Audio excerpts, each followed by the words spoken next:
Hey folks, GoFmaster79 coming at you with another video review. Today we're looking at the Big Zam from the Japanese release line.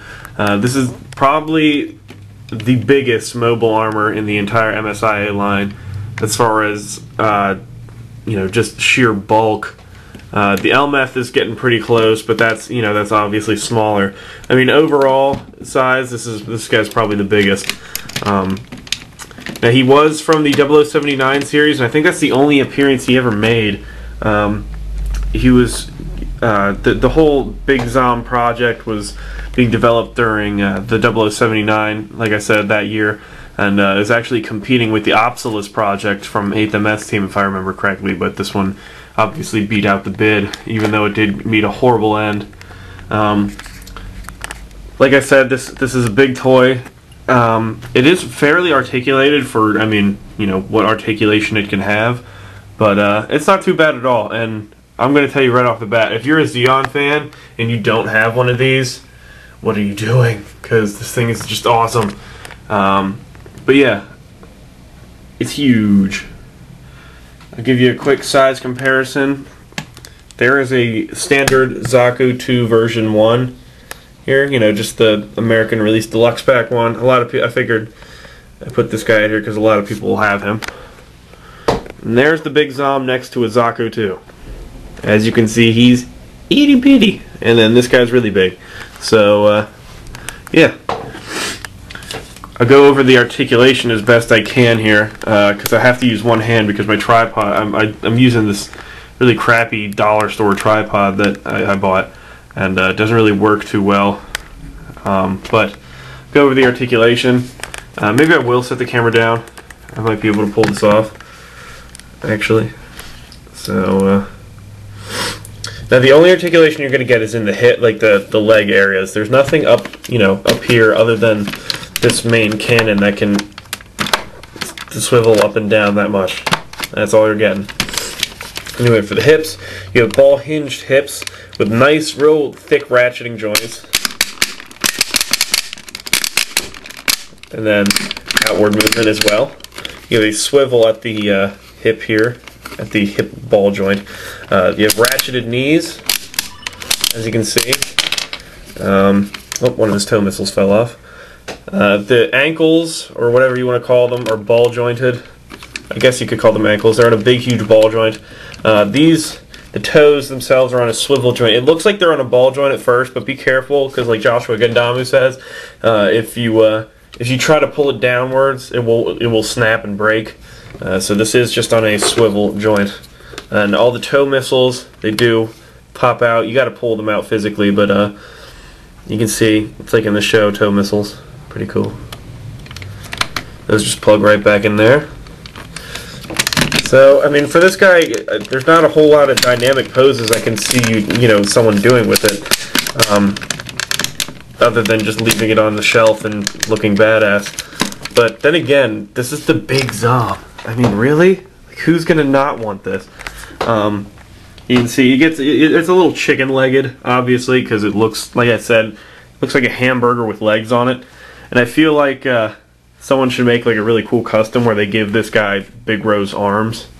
That mobile armor that I made a review on. Anyway, but yeah, give you a quick close-up and everything. The one thing I'm disappointed is that there's no painted on mono eye in here, which I'm probably going to have to do. And call me crazy, I noticed this just now, actually. This whole shape up here kind of looks like a Zaku head. Like with the way it's shaped, I just realized. Because if you look, with the snout, it's like rounded and then it has the snout. I'm just kind of noticing that. I don't know. Now I can't unsee it. Anyway, it's very detailed. The paint on this guy is just phenomenal. There's no mistakes or anything. He's a little dusty, as you can see, but that's not like paint mistakes.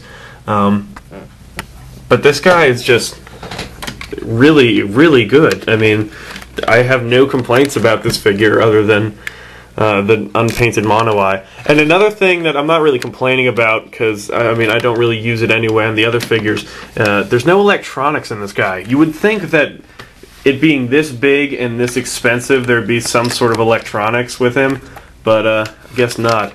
I've actually been thinking about gutting the electronics out of one of my big rows to put in this guy, because you could easily put the light right in there. So that might be interesting. See the back thrusters here. He does have little handles like the other mobile armors, so other mobile suits can like hitch a ride from them and stuff. Don't really see why they would just be, you know, flying around on this guy and, you know, stuff like that. But I mean, they put it on there for action features. Thrusters down here are on little ball joints, by the way. And that's pretty much it for the Big Row. I mean, there's not a whole lot to review other than, I mean, his main feature, I guess you could say, is that he's huge. And I mean, any MSIA collector is going to be like, oh man, would you look at that, and then want to buy him because he's gigantic, because he was in the series, and he, like me, if it's from 0079, I can't resist the urge to buy it. But nevertheless, still a great figure, a great toy, huge toy. There's the Zaku 2 version 1 down there by his feet, as you can see again. So I would definitely recommend this figure. I give it like a 9 out of 10 because I would have liked to see electronics, and I would have rather, you know, they had the mono eye painted on there rather than me having to do it myself. But I mean, that's just kind of me being nitpicky. But nevertheless, it's still a great figure, great toy. It will be pretty expensive. It's going to run you anywhere from like 90 to 150 bucks. I mean, that's just like the general price that I remember seeing a while back, because I haven't really been, like I said, in the market for Gundams lately. I got this in a trade from Asian Mocha, aka Astro GM 0089. I will have a thank you vid for him actually later, because he sent me a whole bunch of stuff. So I just wanted to get these reviews out of the way. But I may even have the video already up by the time you guys see this, so check that out. He's a great guy. I'll post a link to his channel somewhere on the screen here. I really suggest you, you know, talk to him. He does Power Rangers and Sentai reviews and Yu-Gi-Oh, that kind of stuff. And like I said in my other video, basically if you like, you know, Gundam and that kind of anime stuff, you're gonna like what he does. So definitely go check him out and subscribe and everything. So, well, that's about it for the Big Row, or not Big Row, the Big Zam review. I just realized, I apologize if I've been calling him Big Row this whole time. This is the Byg Zam. So, until next time, thanks for watching. I'll have some more mobile armor reviews coming up here in the next couple minutes. So until then, thanks for watching. Subscribe to my videos if you like them, and Semper Fi, Marines.